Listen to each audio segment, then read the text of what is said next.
boundless curiosity is the number one skill for the future. Oh, really?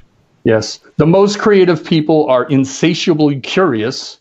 They want to know what works and why.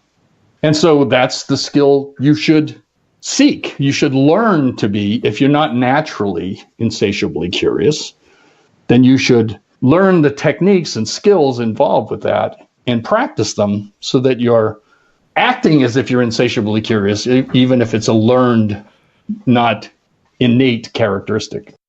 Greetings, future fossils. This is Michael Garfield, welcoming you to another episode of the podcast that explores our place in time. I think most of you know, given the fervor devoted to this topic over the last couple of years, that our place in time is perched on the cusp of a massive wave of technological unemployment and re-employment, kind of phase transition between the third and fourth industrial revolutions is how people often describe it. And with this influx of data and machine intelligence and new telecommunication collaboration strategies, what we're used to as human labor is being powerfully transformed, and often in ways that are as alienating for some as they are empowering for others.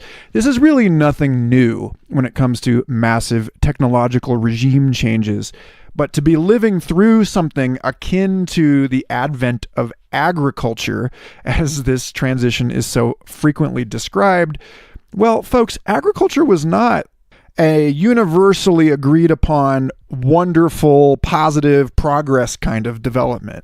I mean, the evidence archaeologically is that people suffered in this transition, at least in what we think of as Western agriculture, plowing the land, etc. We were less well-nourished than we were before for quite a while, before things settled into the new configuration. And I think this is obvious to anyone who works in media or publishing or entertainment. I mean, those tend to be the first areas that are transformed by new technologies. And I was just talking today with a friend about how when I was 21, all the way back in the dawn age of 2005, I was starting as a professional musician and hardlining it about how music should be free and musicians could make all their money from touring and it's not going to be a problem. But of course, you can't scale touring infinitely in the same way that you can scale free digital downloads. In fact, neither can you scale human attention in the way that you can scale the cornucopia that is what in 2005 was still a fantasy. Spotify, Tidal, all of these streaming online platforms. So something like this is happening now for the rest of the workspace, and in the next few years, in some cases, as we get into with respect to trucking, and decades, as more and more of the creative and knowledge work that we escaped to from the rising tides of automation themselves are subsumed into the ravenous maw of the all-metabolizing evolutionary agenda that author Kevin Kelly calls the technium. Well, it seems as though human beings will be crowded on an ever smaller island of capacity. And in fact, one of the big themes of this show is to encourage and emphasize what poet John Keats many years ago called negative capability, not knowing, comfort with ambiguity, tolerance of paradox. Negative capability is one of the skills that today's guest, futurist Stowe Boyd, has emphasized in his Work Futures blog, a fantastic newsletter that I subscribe to and highly recommend. This show tends to spin off into the abstract or Empyrean, so I'm really glad to offer an episode this week where we get into the mundane brick and mortar reality of what life might be like in the years to come and how we are seeing the business world and the world of human labor mutating in an adaptation to the accelerating times we live in. So it's a great pleasure to have Stowe on here, even though this interview is, as I'm sure you'll notice at points throughout, just about a year old. But that's the funny thing about the great acceleration, is that from within it, sometimes it's just excruciatingly long. Anyway, huge thanks and huge shout out to this week's new Patreon supporters, Dane Stanley, Bird Patron, and Andrew Coins. All of you are helping me take baby steps towards my goal of 200 Patreon supporters over at patreon.com/Michael Garfield, where this week on Thursday night, January 31st, we will be having our first group discussion call for the sci-fi book club that we just started. If you have read or can in the next few days read Blind Sight by Peter Watts, which is an absolutely excellent and unique, weird sort of sci-fi horror combination about first contact in an age of augmented human beings and what it is to encounter the truly other in a very sophisticated milieu of cognitive neuroscience. Well, join us, please. And if you don't get it by Thursday, we're going to record the 2-hour Zoom call and will be available to Patreon supporters after the fact. We're going to start doing this occasionally every 2 or 3 months. So please hop on in and have a more intimate and participatory experience with the Future Fossils community, if you please.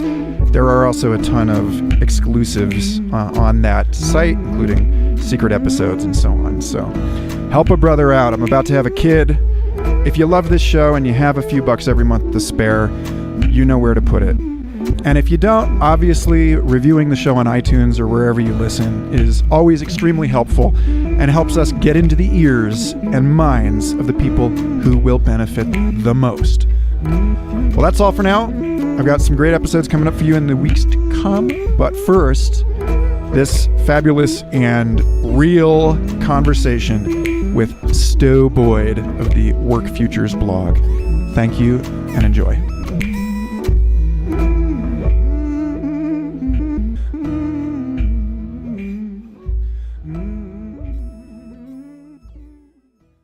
Such a pleasure to have you on the show. Thanks for joining.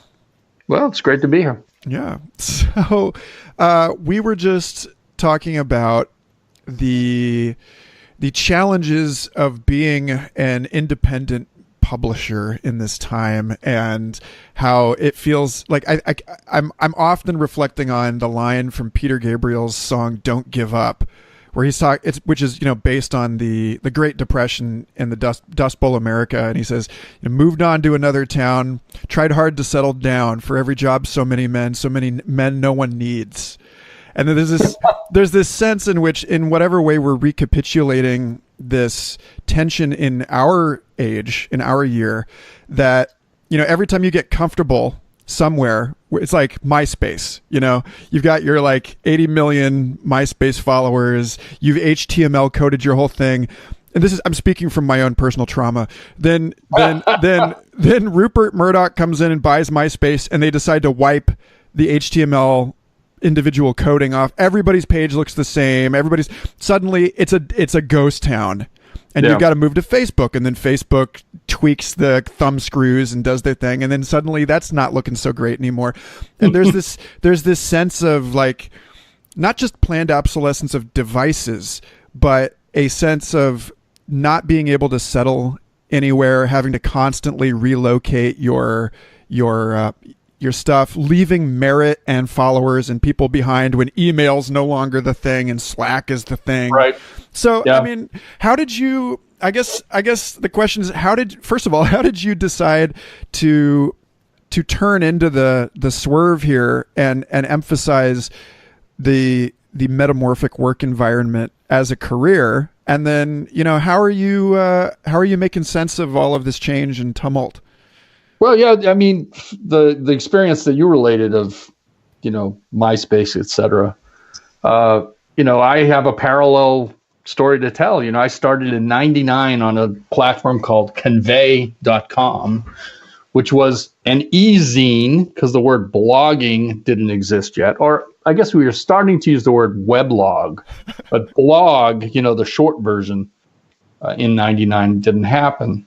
But I went I was writing at the time about social tools. In fact, I coined the term social tools in '99 and started writing about the way that the web was going to change culture, particularly those people to begin with who are interested and involved in it. But somewhere along there, convey.com got shut off. Like literally, it was turned off one day when the investors failed to give them the next chunk of money they needed. And I lost all my content. That was kind of a heartbreak. But you can still see it on the Wayback Machine. It was called Message from Edge City. Anyway, but I moved to Blogger, and then, Blogger, came in, in a sense, never evolved after Ev Williams left and sold it. And then I went to TypePad, actually Movable Type briefly, and then TypePad, the same company, two different platforms.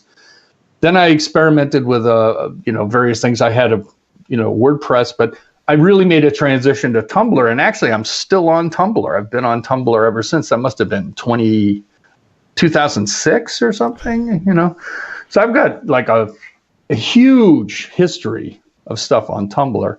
And I never actually stopped on Tumblr. I still am on Tumblr. I have 165,000 followers there or something. I don't know how many are active and how many are just porno bots, but it's a very active space for me. There's people that follow my stuff actively in there, talking to me every day and so on. But then, of course, I did try the migration to Medium. I created a publication called Work Futures, focusing on my interest in the future of work. And I slowly over time built up like 25 contributors, lots of content, lots of interest, lots of followers. It was, to begin with, a very, interesting community, because at first there was just a lot of, people who were really the exponents of ideas as opposed to the consumers of them. And it was very much, the insiders kind of feeling at first, which is what I felt, in a lot of these other places in the old days. When there were only 500 bloggers in the world, it felt like a small community and everyone knew each other. And at first at Medium, you sort of had some of that sense. Of course, it grew very fast. And they have zigged and much, and I talked about it earlier, that, they tantalized a bunch of us saying they were going to, build an ad network, and then they pivoted away from that. And then they've built this membership model, and they're actually deprecating the notion of publications and, independent branding of something with a bunch of people that write and have their own sort of internal leaderboard or internal stats or whatever. Doesn't really interest Ev Williams and the people behind Medium anymore. So I, like a lot of people now, I'm making the migration to, patron-sponsored, supported, behind a firewall, behind a paywall kind of communities, because, as a writer, writing for somebody, who's willing to pay you, if you're great and have a great reputation, a few $100s for a 1,000-word essay, it's not a way you can really make a living unless you're literally spending every minute of your day writing those. You got to do something else. And, it's sort of in parallel with the way the music industry's changed, right? So you can't live on advertising. You've got to do something else. And sort of direct sponsorship of a community of people that really care about what you're doing, I think, is the transition we're looking, in a sense, returning to. Because after all, when everybody said the web was a bunch of fringe lunatics and it'll never really have an impact on mass media, they were wrong. But the point is, at that time, the people that actually got a lot out of it were getting it because of personal connections to people that wanted to read their stuff. And it was relatively small scale. So I think we're returning to that. And the idea that you could have a few thousand people who are paying you a small amount of money every month, but it's enough that it makes it all worthwhile for you to do it. And that is a springboard to other things that you're doing, like writing a book or public speaking or, doing research for people, clients. Because, my background is research originally. So I'm not a journalist per se, right? I'm a researcher who has used writing as the obvious vehicle to, put myself out in front of people. But I think this change of scale is the thing that's kind of interesting. But we're returning to human scale instead of mass scale, because advertising in this new world where, it's actually measurable, the people that want to pay for advertising aren't willing to pay enough because there's just too much going on. At the large scale, there's too much noise. So you have to change the scale to some narrow scope where you can be deep and attract a community of people that really care enough about what you're doing, how you do it, what your ideas are, how your voice is true or not. Those are things that now are important again.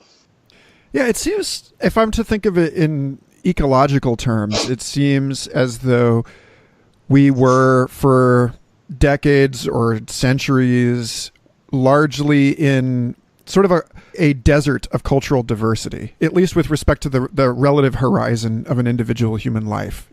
Everyone you meet for your entire life is going to believe the same things by and large. The people that don't are rejected. They're put outside the city wall and left to fend for themselves or whatever. Now we live in a world where the scope of commerce and the scope of the exchange of ideas that rides on commerce has made it so it feels like we've moved from a desert into a rainforest. Like suddenly everywhere we look around us, there's all of this additional diversity. But like the difference between a desert and a rainforest is your visibility, being able to look 50 or 100 miles away from the top of a mesa in New Mexico versus being able to see like maybe 5 feet away from you somewhere in the Amazon. In a dense forest, yeah. And so it, maybe like we have exchanged the access, the availability of stuff within arm's reach, and the diversity of ideas and resources within, like at our disposal for our ability to see the long range and like our ability to plot a course, and say like that's miles out, but I see it and I'm going to walk there. Yeah, I think that what you're saying is sort of a distant analogy to the deep versus shallow. I mean, the narrow and deep versus shallow and broad thing that I talk about a lot. And it's other people have talked about this. Clay Shirky, for example, used to say when you put everything together, then only stuff that's bland, is what you'll encounter, because there's so many people want bland and most people don't want stuff that is sort of at the edges, the extreme stuff. But the world has changed so significantly in the past 10 years for any number of reasons. I don't even want to get into, in fact, the causes, but just the effects in my world. Today, for example, very pragmatically, there's probably 300 or 400 relatively interesting things that are published that are potentially interesting to me as a work futurist, somebody that's really focused on the future of work and all of its ramifications, and the few, let's say the 10, 15, 20,000, who knows what the number is, people out there that really care about this deeply enough, who would like to get access to the top things in that list every day. And so the problem is they all have jobs. They can't find them all. They don't have the time to read them all. And so all of a sudden, the role of a curator, somebody who reads not necessarily 400, but reads 100 maybe, that person's very helpful. And, that activity is something that could be maybe in the not too distant future, somehow handled by algorithms or AI. But at the moment, it isn't. And of course, in particular, the added value of saying not only here's the 10 things you might want to read today, but here's why. And here's an excerpt that demonstrates the value of this thing, right? And so if you don't have time to actually read it, you're aware that it existed and went by your view screen, at least you know that it's there. Maybe you put it in your pocket or whatever, so you can read it on the weekend or listen when you're standing in line at the bank. But that has high value. It has a value anyway. So I think that's charming, because that was once again, that was the kind of things that people were doing for each other. That curatorial notion of, I have a social network of people and the important stuff in the world will find its way to me just because of the people I choose to follow, right? And that notion prior to Facebook and today's Twitter, where there's so much and so little discernment and suspect algorithms that are deciding based on who knows what to stick stuff in front of you, we've kind of lost the human dimension, and instead have gone into, I don't even know exactly how to characterize it, but the modern era of so-called social networking tools that are increasingly not driven by social concerns. It's driven by sort of mechanical or advertising-based thinking, commercial kind of thinking, as opposed to social. So they're really commercial networks now. Yeah. Yeah, I've had to be rather aggressive in my newsfeed management on Facebook in the last year, like really taking the responsibility to say, I'm going to see these people first, and then I'm, just like aggressively unfollow all the other stuff. I really don't go to Facebook except when somebody sends me a message or something, with the exception of one thing, which is completely orthogonal, completely out of scope with all the other things I do. My city, Beacon, New York, a relatively small town, city, legally, but it's really town-sized, 20,000 people here on the Hudson River, 65 miles north of New York City. The best way to keep in touch with what's going on in Beacon is Facebook. But it's a relatively small community, right? So, it's not all of Beacon. There's only a few hundred people that participate. But it is actually the best and most authoritative way.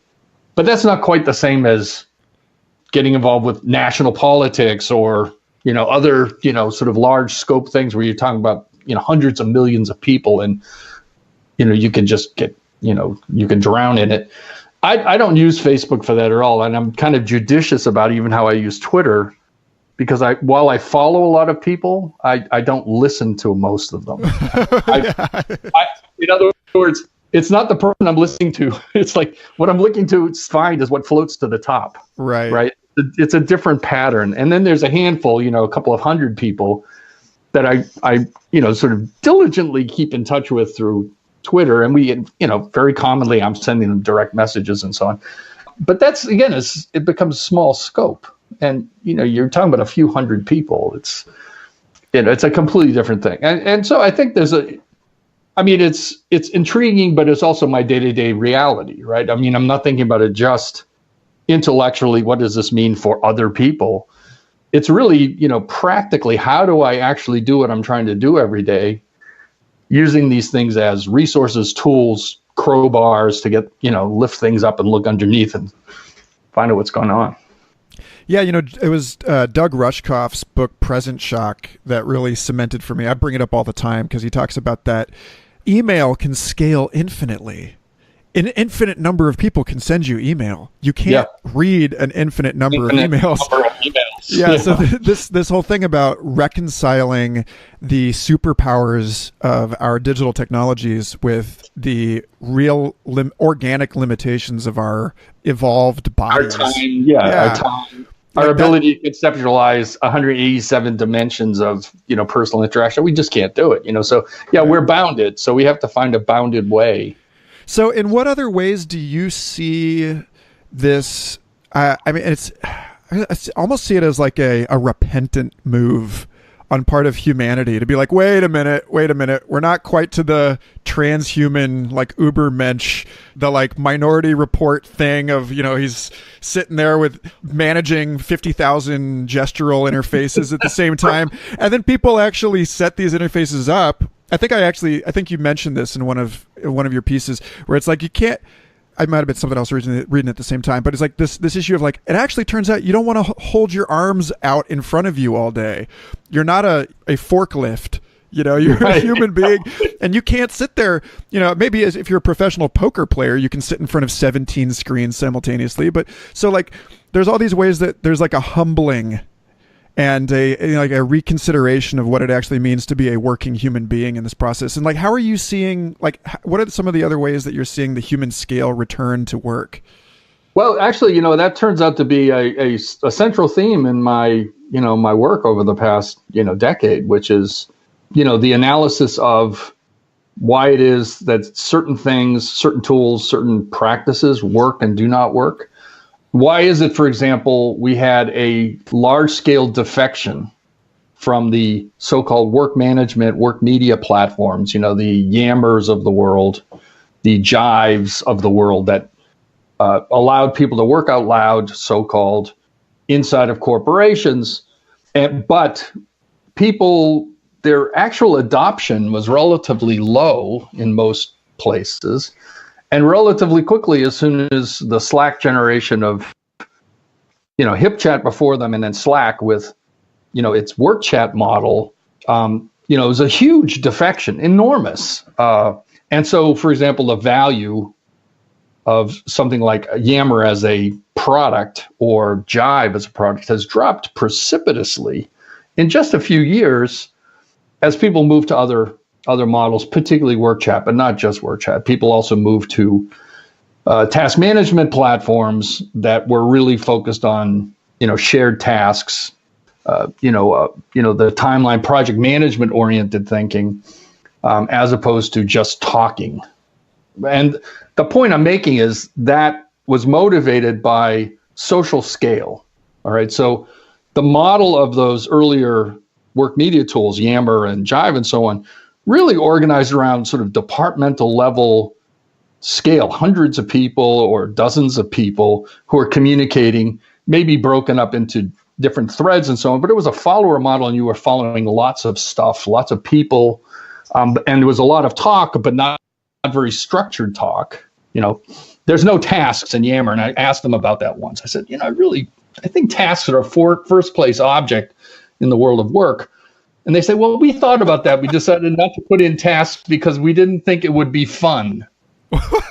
And I said, excuse me? Fun? Yeah, okay, yes, I like fun as much as the next guy, but I really want to know when somebody asks me to do something and I agree to do it, I would like to have a task with a deadline. And here's a thread of comments about, the negotiation we had about what's the scope of my work. And so anyway, the transition to work chat isn't one just because they had a nice design and it was friendlier and all the other stuff that, Stuart Butterfield talked about at the beginning, why he thought they won. It was really a movement to small group dynamics. So the thing was built around the notion of, chat rooms that were implicitly organized around small teams. That is, 9, 10, 12 upper limit. And as soon as, in fact, people started to take the old practices that they had learned in things like Yammer and tried to use them in Slack, then people started to complain about Slack's, overload. I can't keep up with everything. And, all these tourists are coming into my chat. The guys from marketing are coming into our engineering chat rooms and asking us all kinds of questions all the time.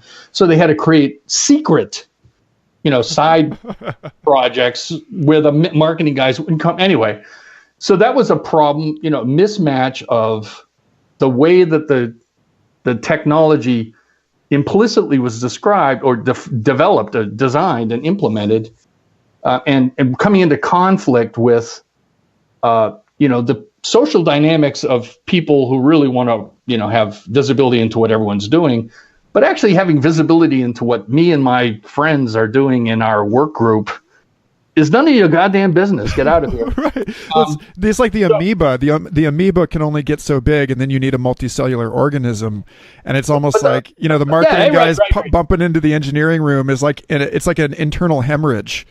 It's like living in Bar Harbor, Maine now, where the cruise ships come in, and the cruise ship puts down their plank and 6,000 people hit every restaurant in town and nobody gets to eat, right? The locals can't go to restaurants because they're going to encounter all these pissed off tourists off the boats. And there's too many of them. The restaurants are, not capable of producing all that food. And so going to Bar Harbor, Maine now sucks, or going to Venice, Italy sucks because it's just completely dominated by tourists. It's a social scale problem, or in that case, it's just a scale problem. In the case of, the world of work, we now understand better that, people have to spend a relatively significant amount of their time. If they're individual creative contributors, they have to spend a reasonable amount of their time on their own doing their work. Then a grudging amount of time at the next level of scale with small work groups that they're collaborating with, talking about the work, no more than necessary, and avoiding to the extent possible the intrusions of people outside of that group and minimizing that. So for example, the classic things like avoiding going to stupid meetings that really don't need you to be in the room to get your time back, or avoiding, pointless emails that you really shouldn't get at all. These are all the social scale problems ultimately. And I'm glad to say that a lot of modern research about, human cognitive limits, how, teams are effective or not effective, is having an impact, and it's factually based. It's not just, this is the way we've always done it. People are actually doing research or understanding this, or, at least thinking about the social questions when they're, contemplating how they should get work done.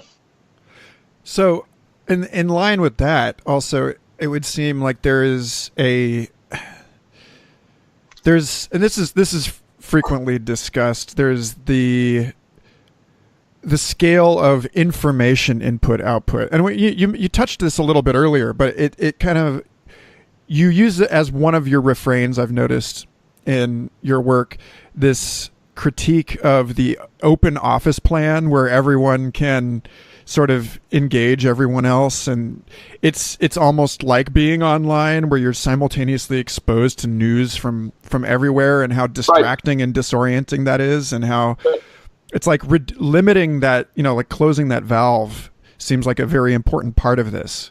Well, yeah, they carried to its logical conclusion. There's a school of thought that talks about what sort of comes from architectural work, and it's called anywhereism. And so the horrible sameness of the places that we wind up working nowadays, you'll work to a co-working place, or your company has adopted a hoteling model where you don't have a permanent desk and so on. And so you go there and work for, the day or a week or whatever. And when you leave, it's as if you were never there in the first place, because there is no indication of it. There's no potted plant. There's no photo of your friend. There's the drawer doesn't have a dirty pair of sweat socks in it, but it's also understandably transient. So you're not, someone can't depend on going to some particular desk in some corner of the office to find you, because, that you were only there for, 1 week working on that one project or whatever. So there's that, but, and so that's sort of the transitoriness of anywhereism, that, it's as if you were never there, even though you were. But if you think about it just sort of in productivity terms, it's clear that for a really large number of people, even people that aren't introverts, even extroverts who are trying to get work done, find the open workspace, unless it's really well designed and really well handled, they find it immensely frustrating, because you don't necessarily want to wear your headphones and listen to music all the time. Or like in my case, when I'm in some place like that, especially because it's so unusual for me, I have to put my headphones on and put on Noisely or something to listen to, like ocean waves or whatever, to block it all out. Or strangely enough, to put on the sound so it sounds like I'm in a cafe with people talking. But it's carefully designed so you can't make out words, right? It's just, it's like sim talk or something. And so people have adopted this model, right? So the headphones are the new wall, because you don't have walls anymore. And of course, in that space, you also take away all the affordances that people can use to increase things like their productivity or their creativity. So, for example, if you want to be more creative, you turn the lights down. So I keep my office incredibly dark. In fact, it's so dark in here, my wife complains that, the plants die. They literally die. I have these drapes and they're closed during the daytime because, you are more creative if you have high ceilings and dark. And so if you take all that away, which is typically what you have in an open office, it's relatively bright. The ceilings aren't usually very high, but you don't have any control on it. You can't say, I want it warmer in here, or I want to turn these lights off and have one, reading light with an incandescent bulb. Thank you very much over here. Or that's all taken away from you. You're plunked into anywhere. And, you can't, some of these offices, they have phony thermostats that don't do anything. So people feel good because they can go over and turn it up or turn it down, but it's not actually connected to anything. Most of my friends would say that's like the vote. The door button in elevators and hotels, where you press the button, 80% of them are not connected. Yeah. In this space, I want to pivot a little bit because I feel like some of the stuff I found most fascinating in your writing is about the new work skills that are emerging in these new spaces. And yep. I mean, it's not a clear one-to-one cause and effect thing of the situation that you've just described and the sort of adaptive faculties that are emerging in this area. But you wrote a really cool piece about 10 work skills for the post-normal era. Yep. And how a lot of people are sort of talking about the work skills that were necessary a decade ago and projecting them forward erroneously, and that you think that there's a whole different world coming into shape and a whole different person that needs to fit in it. And I'd love to hear more about that. Yeah, that was an interesting post, and actually it's the most single successful post I ever wrote on Medium in terms of the number of people that commented and so on. I've got a sad story to tell you about that too. But the original thing was a friend of mine, Diane Hinchcliffe, had posted a list that he had gotten from the World Economic Forum. Some researchers there were doing research on the top 10 skills, and they were contrasting the top 10 skills that they or somebody else at the World Economic Forum had come up with in 15, and they were saying this is what it's going to be in 20. And it was amazingly unchanged. I mean, slightly changed. But even so, the ones in 2020 didn't seem like, that new or, some kind of breakthrough. Like complex problem solving was their number one skill, or creativity. But could you please qualify that a little bit? And so I said, this just does not jump out at me and say 2020. So I went through the exercise of looking back at dozens of posts I had written about skills, different kinds of things that I believed were critically important, or I had derived from other people's writing, like Laszlo Bock at Google, who had said, the skills that they had determined that they were going to look for in job candidates because they actually correlated with success at Google, right? As opposed to the stuff they used to do where they would ask all those stupid, sort of IQ tests, like how many ping pong balls fit in a school bus. They dropped all of that stuff when they actually started measuring whether answering those questions actually meant that you were going to be good at your job at Google. And they realized it didn't matter. Like they also learned that it didn't matter if you went to an Ivy League school or not. So they stopped worrying about that as much as they had. And so I came up with this list and organized it, by my own determination of what was going to be, the order of these things. And they're really very different than the World Economic Forum. So I said, the number one skill, really driven by people like Bock and other companies that have done a relatively good job now in the recent years of, looking for certain skills, and they actually do predict the people's likely trajectory at the companies. So boundless curiosity is the number one skill for the future. Oh, really? Yes. The most creative people are insatiably curious. They want to know what works and why. And so that's the skill you should seek. You should learn to be, if you're not naturally insatiably curious, then you should learn the techniques and skills involved with that and practice them so that you're acting as if you're insatiably curious, even if it's a learned, not innate characteristic. So, and there's a list, obviously, of more. Yeah, of them, people can go check that out. But so you feel that those skills, beyond it just being scientifically based on observation, do you feel that, like Boundless Curiosity for me, for example, seems specifically prescriptive against the opposite circuit, which is this like fear and anxiety. So, or deciding that I went to college and I'm done, right? And now I don't have to be curious. I just have to punch the clock and use the things I already know how to do, or use the understanding I have of the world and not really spend a reasonable amount of my time trying to change it and improve it, right? So there are some people that, they discover that, there's something called a flying squirrel, and they say, do they really fly? And they'll go look into it, right?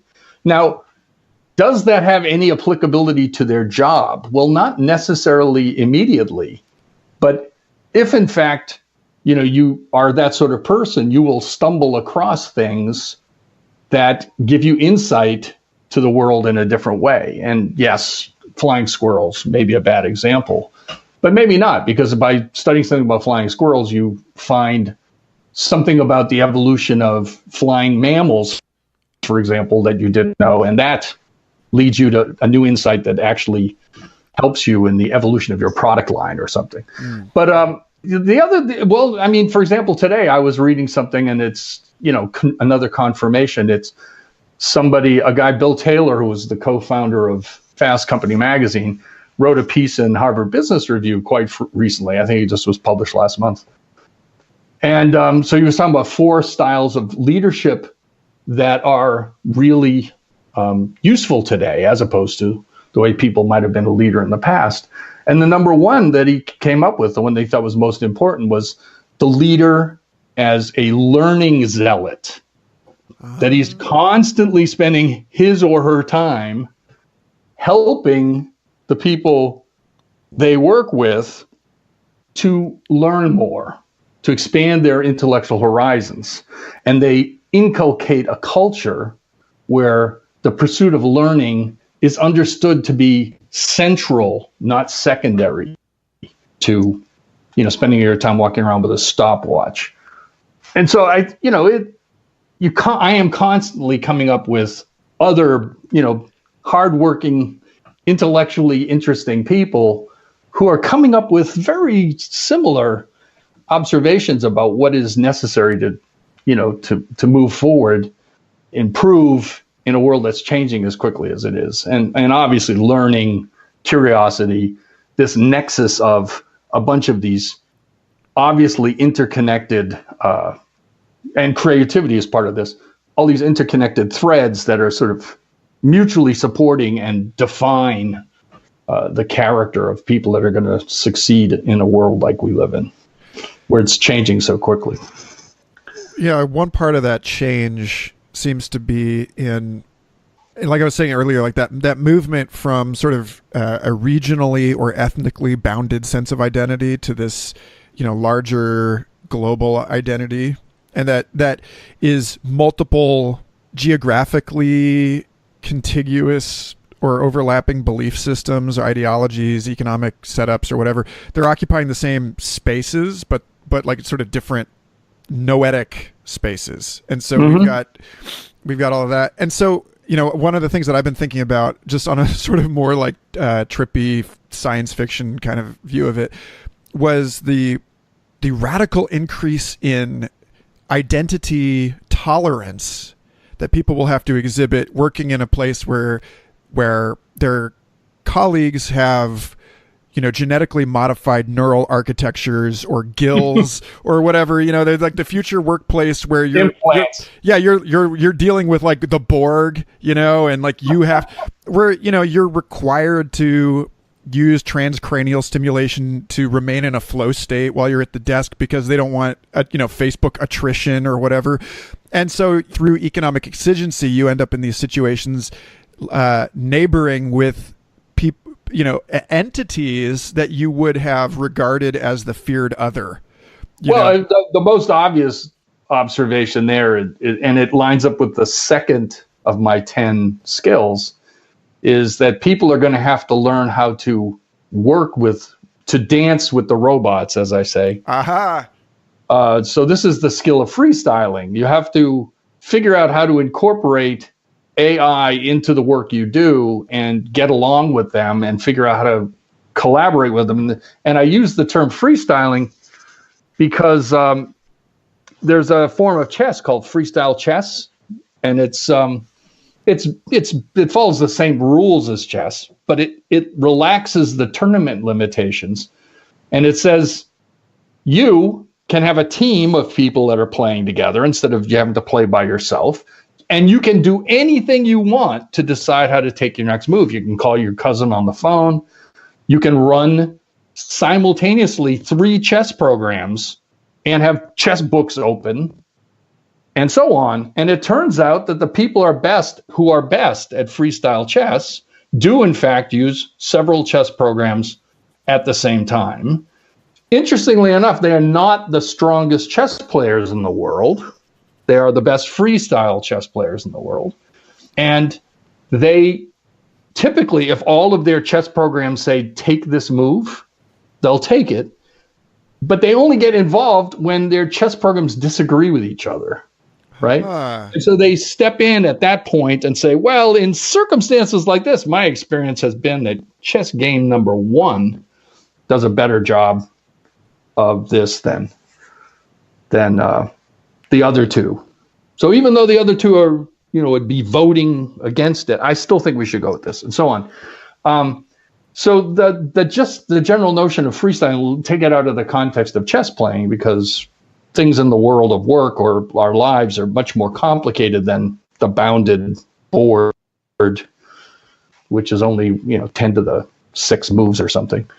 It's going to be the case that we're going to live in a world with narrow and deeply focused AIs that really know how to do certain things, but not everything. And we as human beings are going to work in teams with these things, where it might be 6 people and 3 AIs working on a project together, not too long in the future. Blackstone, the largest hedge fund in the world, now has $37 billion being managed by AIs. And they gave it to the AIs because they tracked it, A/B tested it, and the AIs were doing better predictions of, the so-called smart beta, 187 variables that are mutually interdependent. They did a better job of juggling all that than their, quants with 30 years experience and so on. So they still have human advisors involved, but the recommended moves are coming from a couple of AIs, and then the advisors only step in if they disagree. So I think that's fascinating. So that's obviously a central skill. People have to be actively attempting to experiment with that and figure out how to make it work. And we're right at the frontier of all that. So it's a very early stage. And I think closely tied to that is this notion of being a deep generalist, another of the skills. Generalists can find connections between things that specialists won't see. And that's increasingly important for a world that's changing, and things are changing at differential rates of speed. And you have different innovations going on in different places. And so the people who are generalists are the ones that add as the bridges that bring something from one area to the other. They act as the connection that jumps over a gap between potentially closed communities. And companies really need as much of that as they can get. Even narrowly focused companies need that.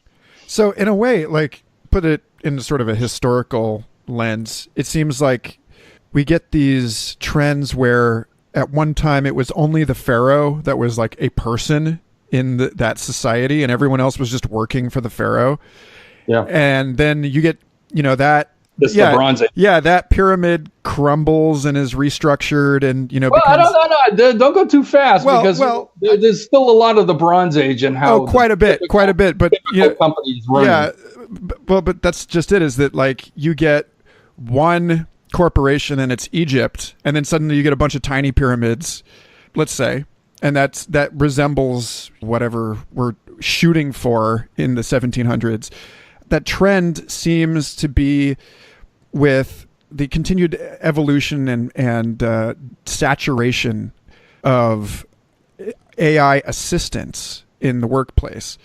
It seems like the cognitive skills, the faculties that were once sort of the exclusive province of C-suite, are now being the things that like individuals have to know how to manage a large group, but it's actually just like software that you're delegating to particular tasks. So you have to think like a CEO, but you're actually at the bottom rung of that working group or whatever, and just managing a fleet of, if you're in the military, I guess, like, autonomous guns or whatever, but you're the guy that's sitting there going, okay, no, I'm going to veto that decision to fire. Right. And so there's a sense that leadership skills and that kind of orbital view of things, you're the one sitting on the die now. And so in a weird way, even as we become subjugated to, there's a sense in which people feel like they're losing agency or authority in this technological embeddedness.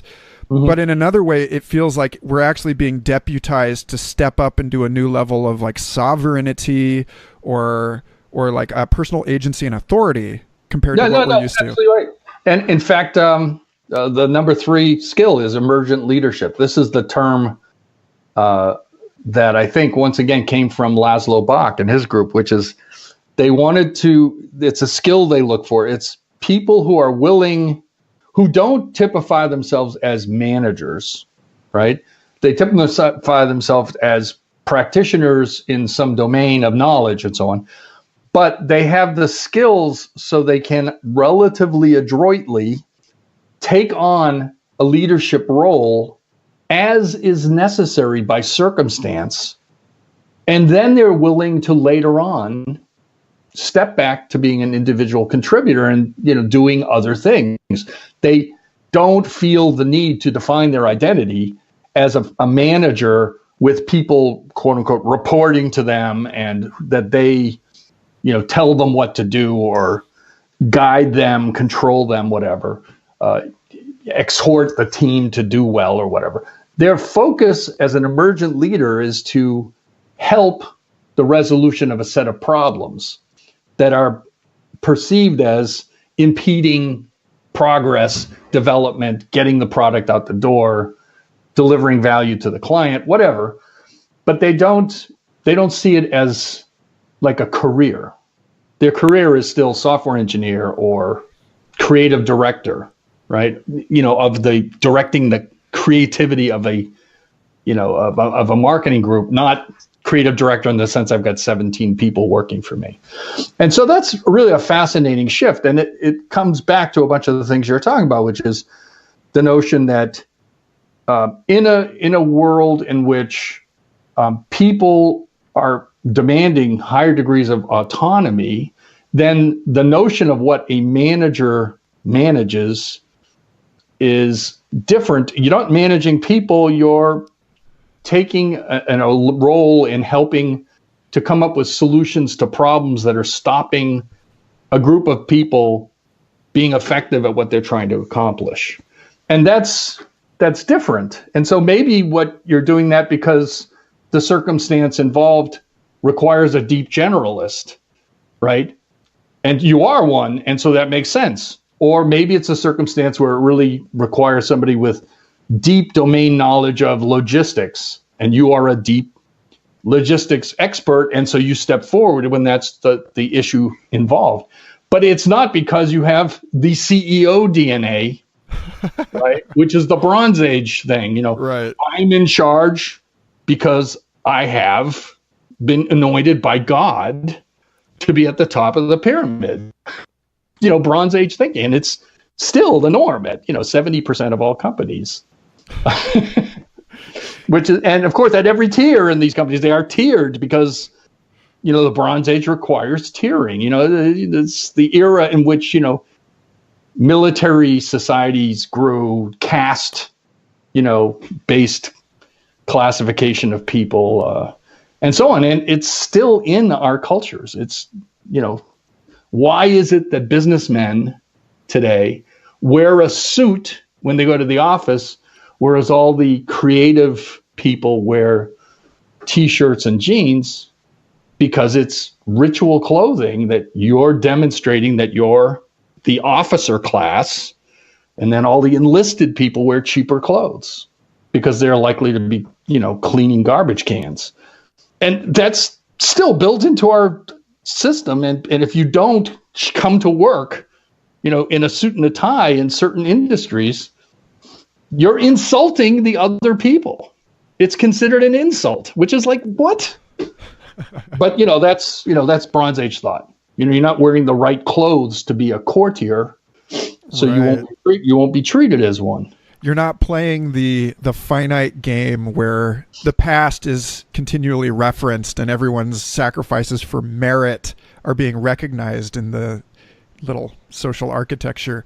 Yeah, I think it's astonishing. Like yesterday, I didn't actually publish this or write it up in my my newsletter or anything, but I might if I find the right piece. But somebody wrote a story the other day. The man's business suit is under attack.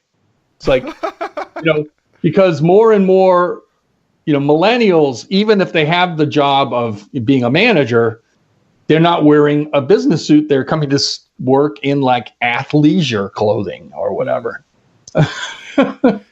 So do you think this is 2018? My God, it's been 1,000 years since the Bronze Age ended.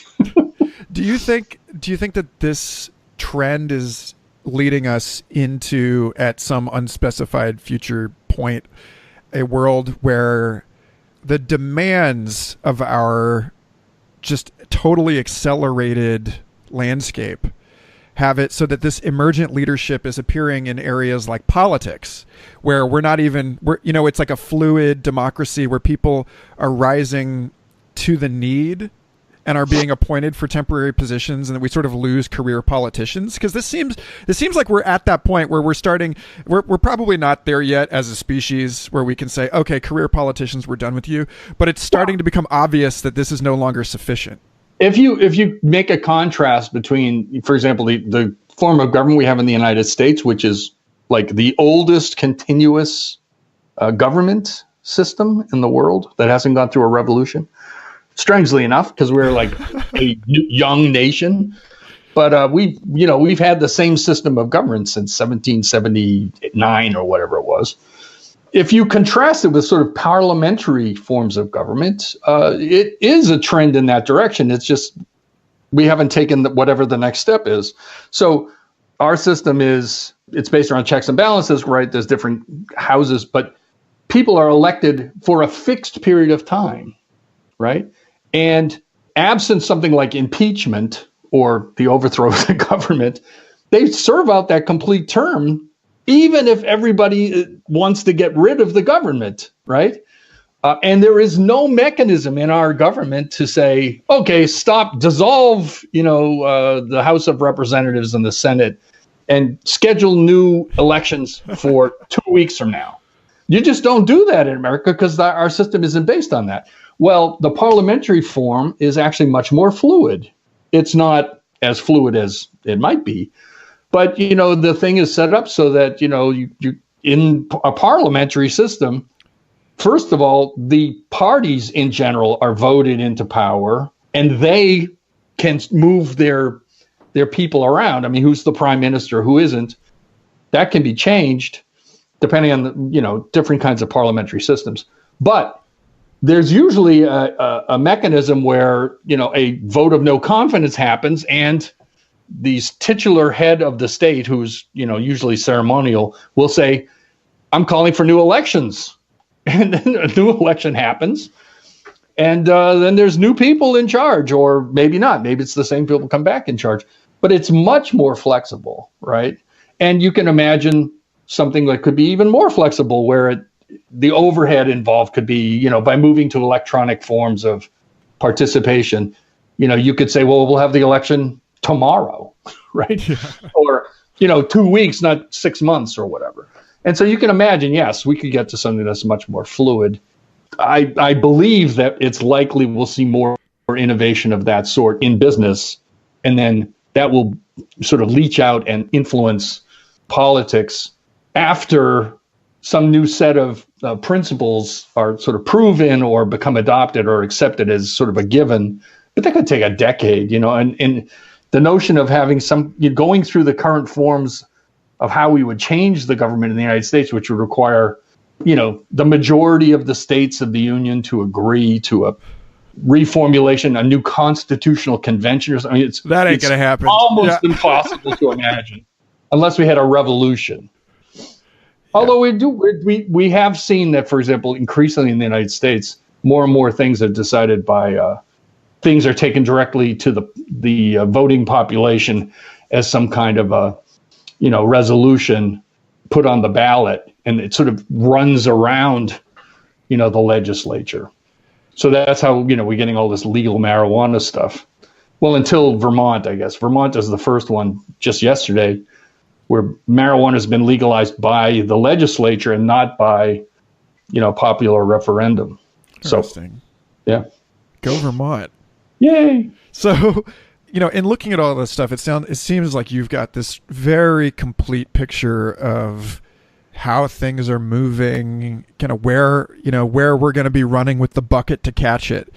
What do you think is the one thing that you, or do you see anything, I should say, that no one else is giving what you think is like due attention to on the horizon? Like, what's the thing that you think is going to just completely surprise and sideswipe all of us?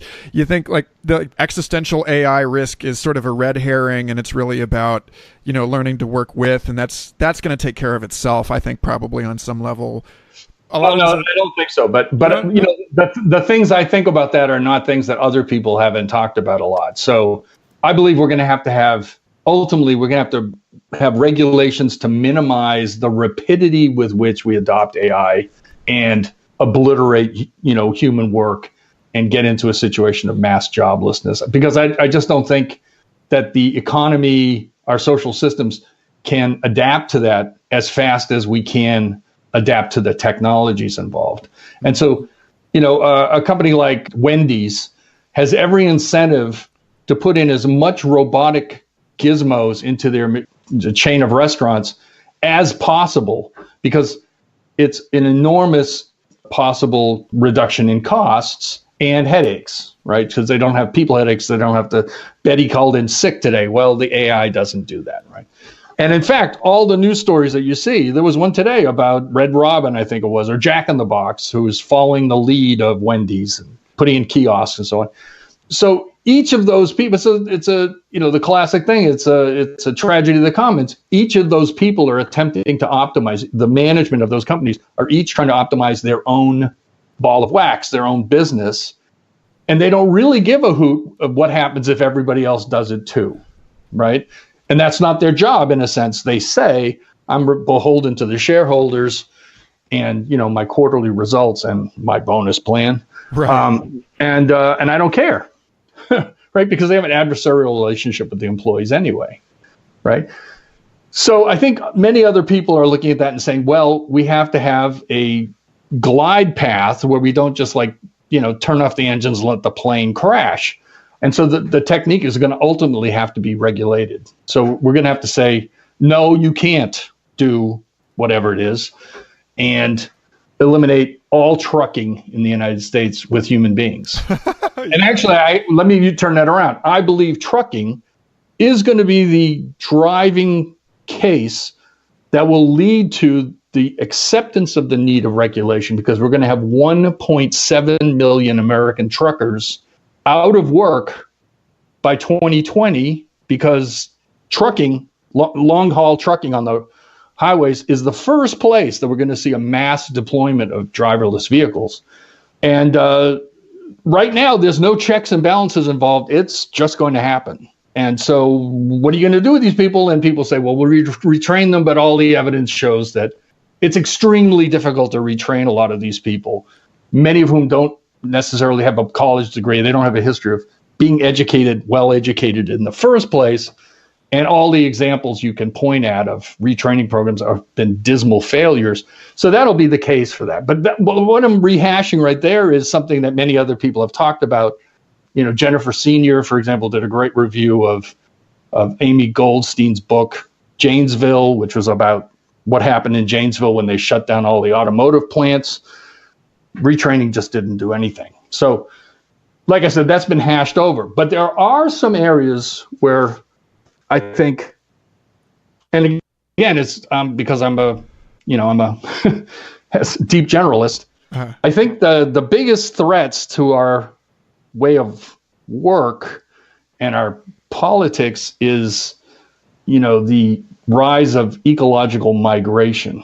And the world is not ready for 100 million or more people migrating out of Central Africa, the Middle West, the West Asia, and India from the continued heat and drought that is going to inevitably happen there. So this is driven by one key insight that I think as a futurist, I have been harping on, but most people don't get this, all right? Even people that are relatively knowledgeable about climate change, if we did everything we possibly could, if we went onto a war footing and spent every possible nickel we could to counter climate change, we still are going to have climate change. And it's going to take, with us doing everything we possibly can, it will take 1,000 years for the heat levels to start falling again. 1,000 years, if we do everything possible. So, as a result, knowing this, then you can, when you start extrapolating what's going to happen on the Earth, and what are the big impacts, and what are the big threats, and how is the world going to respond to it, and how will, things like the adoption of new technologies and so on have an impact, that becomes a factor that is so powerfully distributed across the Earth that it impacts everything. It becomes the dominant, one of the 2 or 3 dominant modalities, and it becomes number 1 on the list. And the other is the rise of AI, right? Yeah. Yeah, that whole, and the third, 2045 timeline. So the third is the collapse of the, current neoliberal globalist model that, is being widely, it's no longer accepted as a given, as, a general norm and beneficial. Well, that ties back into the whole issue of the return of the human scale to the human operations, and that that 20th century tension between, as historian William Irwin Thompson talks about, the 20th century tension between the globalist technocrat and the planetary mystic, and that the planetary mystic has a cosmopolitan global identity, but it's not that person isn't actually trying to route input, output, and affect direct change cybernetically on that planet scale. So which one of them is on the winning side of history? Yeah, well, you have to start thinking about things at the watershed level. Yeah. Yeah. Right? So if you're going to think about it in terms of geography, the geography can't be just the lines of nation states, which are the remnants of old empires and other kind of craziness. It has to have some logical relationship to the actual world. And that's things like city-states, watersheds, and so on. And that, for example, when you have that mindset, you start to see through that lens, you say, well, the desire of the Catalonian people to have their own state, it seems like an inexorable direction, right? And the notion that the EU is resisting that and fighting it is like, well, they're fighting, they're fighting the future. They're trying to put the smoke back in the cigarette. Well, and of course you got Macron and the guys in Germany are saying, yeah, we should create a more tight, larger European state. Meanwhile, everybody in all the local elections are resisting that, right? The rise of nationalism in the Eastern Europe, Brexit, the breakaway republic of Catalonia, northern Italy. There's a dozen places, Corsica. Anyway, so these things are running counter to each other, and of course that's also related to other aspects of things. The notion that the dimension of left versus right might not be the right way to think about the problems that beset us, or the way we should organize our political systems to deal with the challenges we're confronted with. Maybe up versus down is a little better direction. You mean in terms of like more infrastructure, more future oriented, borrowing on things to build versus like we're going to regenerate, scale down? No, I was thinking like in the Occupy sense, like the 1% versus the 99%. Aha, yeah. Well, those lines have been drawn for sure.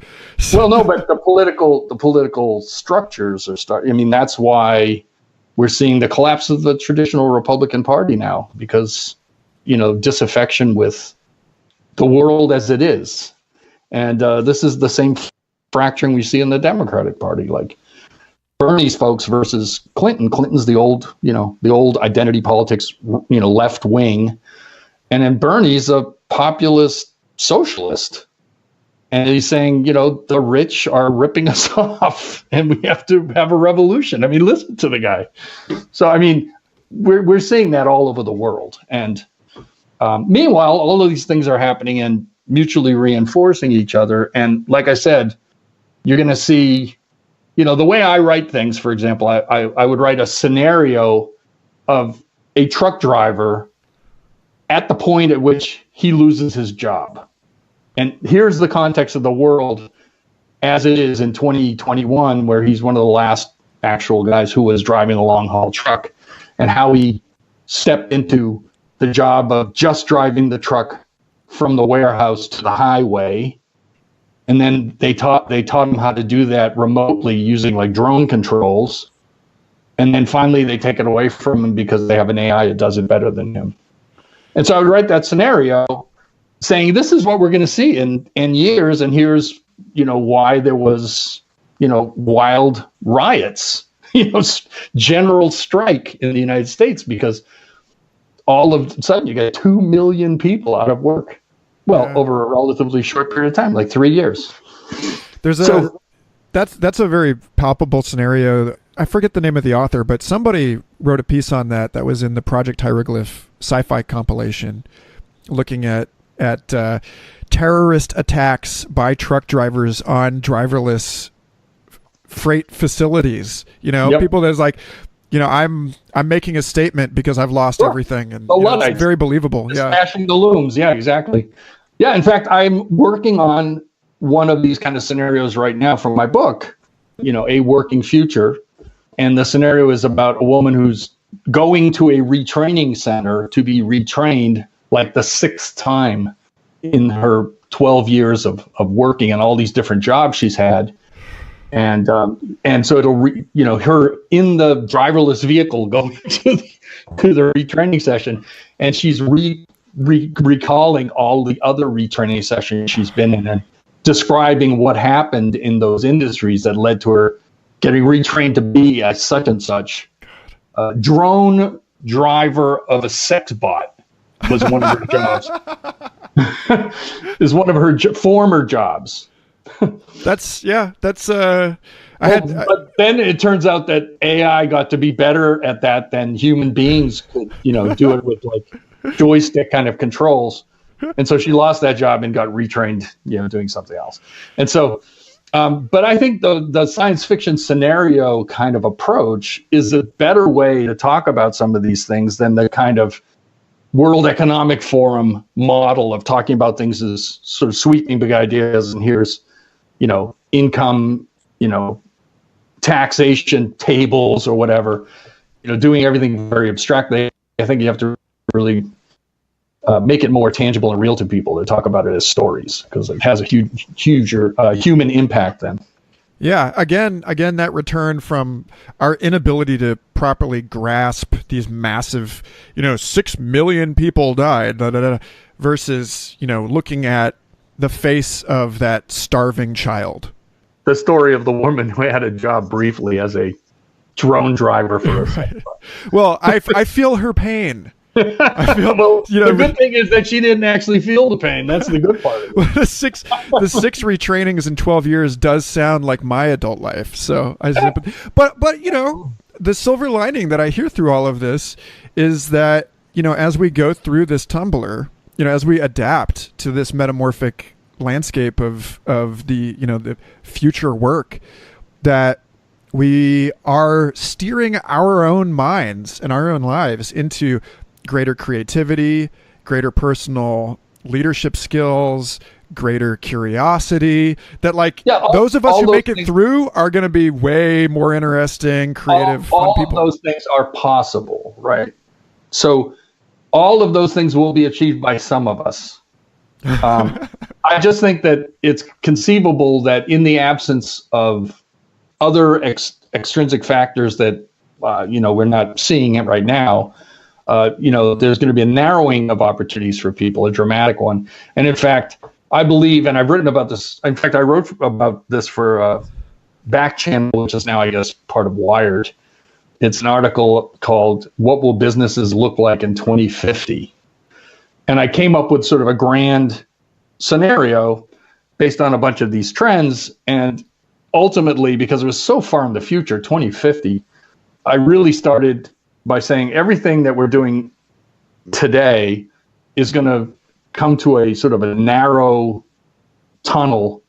And after that, there's various alternatives. And that narrow tunnel is 2023, the human spring, where things get so bad, climate change is so bad, the rise of AI is so bad, the growing inequality between the haves and the have-nots is increasing, the gap is increasing.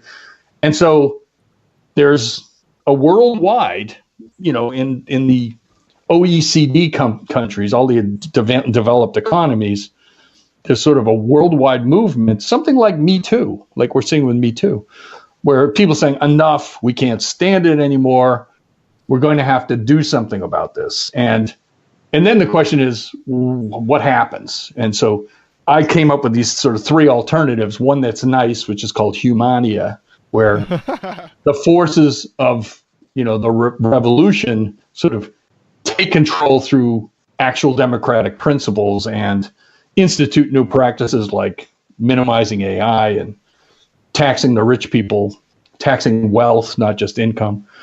But in two other scenarios, things go bad. One, the haves squelch everything and create basically dictatorship kind of controls, unchecked AI, but they do in fact stop the climate disaster.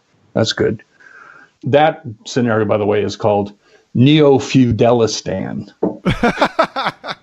Because we started living a feudal lifestyle. And the last one is climate change leads to an ecological collapse. And so that means that the future is kind of like the present with less people and lots more dust. Yeah, it's just horrible. That's a horrible scenario.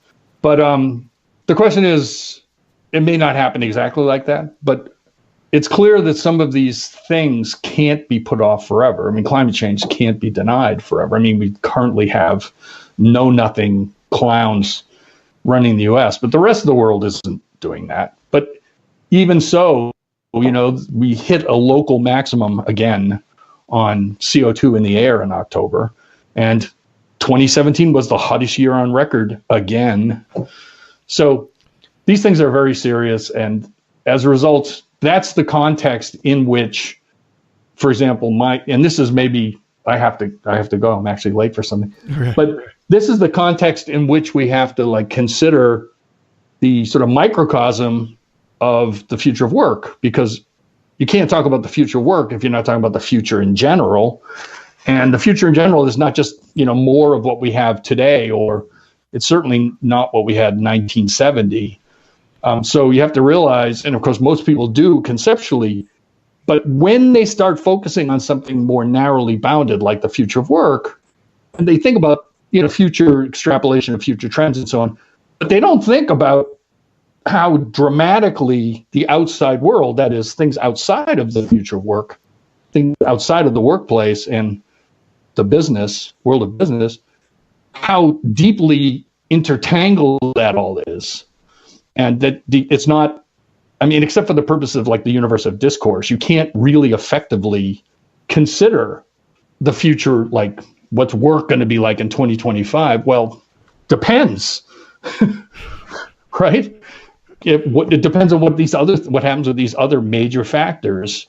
Are we going to have a collapse of the stock market again or not by 2025? And so it makes a huge difference. So the only effective futurists that you can have around today have to be deep generalists. They have to think about how everything influences everything else and accept the fact that this is a complex mess of interconnections that is imponderably connected and complex. And so you can't predict what actually is going to happen. You can only hypothesize various alternatives or, sort of alternative scenarios.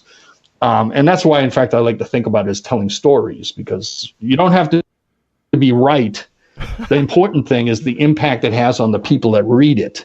You're trying to change their head so they can think better about alternative worlds and develop a way to think critically about hypothetical futures. And that's all, you can't get the right future. And actually, it's sort of interesting. When I work with companies, I say, look, the last thing you want to do is come away with a company's official future and make everyone sort of work around a strategic plan that's based on that. That's incredibly brittle. What you want to have is a world in which you can conjecture any number of hypothetical futures and you rehearse them in a sense so that when one of them starts to look like it's coming along, or, you can respond to it, you can react. And not, in fact, ignore it because it doesn't line up with your company's official strategic plan. That's, in fact, what my job as a futurist is, to help people think, systematically about futures, not the future. To help them diversify their portfolio. Yeah. Exactly. Yeah. And think differently, think broader. Well, listen, man, this has been great fun. Absolutely. Stowe, thank you so much for helping us think about the futures. Really appreciate having you on the show. All right. And you can find me at stoweboyd.com. Perfect. I'll send everybody your way. Have a great day. All right. Thanks. Thanks again for listening. I hope you enjoyed that episode as much as I did. Future Fossils is part of the MindPod network, along with Third Eye Drops, the Astral Hustle, Synchronicity Podcast, and an oodle of other fascinating programs. I encourage you to go to mindpodnetwork.com and subscribe to them all. And stay tuned, because we have some awesome episodes coming up on Future Fossils. But for now, may your now be exquisite, long, and wonderful.